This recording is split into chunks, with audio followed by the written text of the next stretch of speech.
Ding ding ding ding ding ding ding ding ding ding. High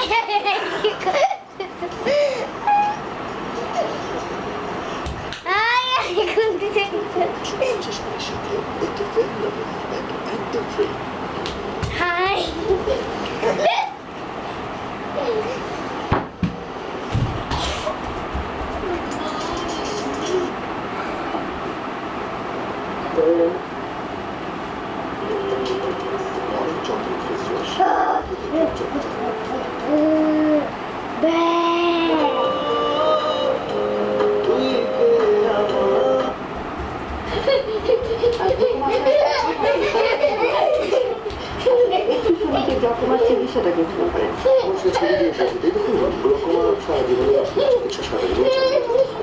glaucoma চিকিৎসার মূল ভিত্তি হচ্ছে চোখে নিয়মিত ড্রপ। আচ্ছা, ড্রপের মাধ্যমে চোখের চাপ কমে না আসলে নিচের ছবিতে দেখছেন লেজার রশ্মি দিয়ে আমরা চোখের চাপ কমবে।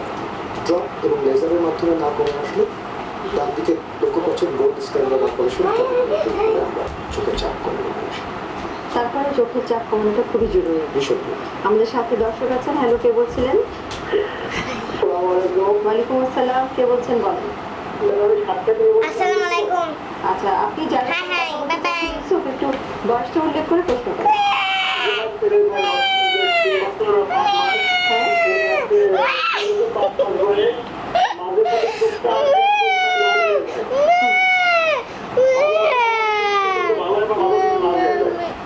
আচ্ছা, আমি বুঝতে পেরেছি। আমি একটা ড্রপের কথা বলছি।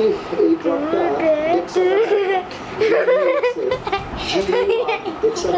দুবার করে একটা বটল এবং চক্ষু বিশেষজ্ঞকে দেখতে নেবেন। আমাদের তো ভালো হয়ে গেলে আবার বিশেষজ্ঞকে দেখেন।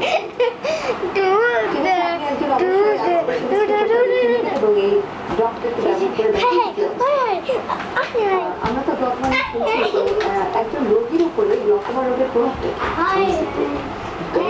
গ্লুকোমা রোগ সাধারণত হয় যাদের পরিবারে গ্লুকোমা রোগ হয়েছে সাধারণত 35 বছর বয়সের পর। 35 বছর এমন একটা সময় যখন একজন মানুষ তার লব্ধ অভিজ্ঞতা দেওয়ার জন্য প্রস্তুত। আর ওরকম একটা সময় একজন মানুষ